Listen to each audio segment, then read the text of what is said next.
നിങ്ങളിൽ ആർക്കെങ്കിലും അഡിക്ഷൻ ഉള്ളതായി തോന്നിയിട്ടുണ്ടോ? പലരും പലതരത്തിലുള്ള അഡിക്ഷൻ നമ്മൾ കണ്ടിട്ടുണ്ടല്ലേ.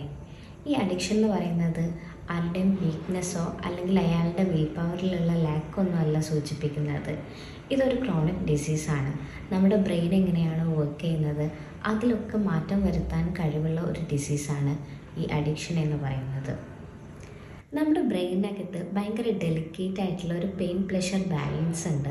അതുപോലെ ബ്രെയിനകത്തുള്ള ചില റീജിയൻസാണ് അമിഗ്ഡാല, ന്യൂക്ലിയസ് അക്കംബൻസ്, അതുപോലെ പാലിഡം എന്നൊക്കെ പറയുന്ന ഈ റീജിയൻസാണ് നമ്മൾ പെയിനും പ്ലഷറും അതുപോലെ റിവാർഡ്സൊക്കെ ഫീൽ ചെയ്യാൻ വേണ്ടി നമ്മളെ ഹെൽപ്പ് ചെയ്യുന്നത്. ഈ പറഞ്ഞ പെയിൻ പ്ലഷർ ബാലൻസിൽ എന്തെങ്കിലുമൊക്കെ വ്യത്യാസം വരുന്ന സമയത്ത് അതിനെ തിരിച്ച് റീസ്റ്റോർ ചെയ്യാൻ വേണ്ടിയിട്ട് നമ്മുടെ ബ്രെയിൻ ഭയങ്കരമായിട്ട് ഹാർഡ് വർക്ക് ചെയ്യുന്നുണ്ട്.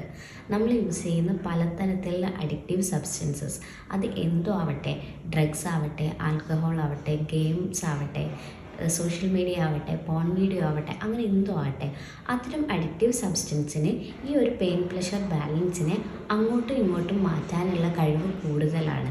ആ സമയത്ത് നേരത്തെ പറഞ്ഞ പോലെ ബ്രെയിൻ ഭയങ്കരമായി കഷ്ടപ്പെട്ട് അതിനെ ആ ഒരു ഹോമിയോസ്റ്റാസിസ് സ്റ്റേറ്റ്, അതായത് ആ ഒരു ബാലൻസ് സ്റ്റേറ്റ് കീപ്പ് ചെയ്യാൻ വേണ്ടി ഭയങ്കരമായിട്ട് പണിയെടുക്കും.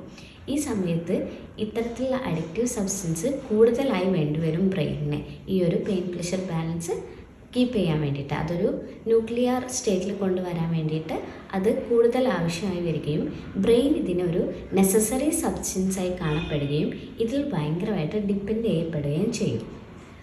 അതുകൊണ്ട് തന്നെ പല ആൾക്കാരിലും പലതരത്തിലുള്ള അഡിക്ഷൻ നമ്മൾ കാണപ്പെടുമ്പോഴും അത് പലപ്പോഴും അയാളുടെ ഒരു ധാർമ്മിക പരാജയമല്ല, അത് അവരുടെ മനസ്സല്ല പലപ്പോഴും വർക്ക് ചെയ്യുന്നത്, അവിടെ അവരുടെ ബ്രെയിനാണ് വർക്ക് ചെയ്യുന്നത്.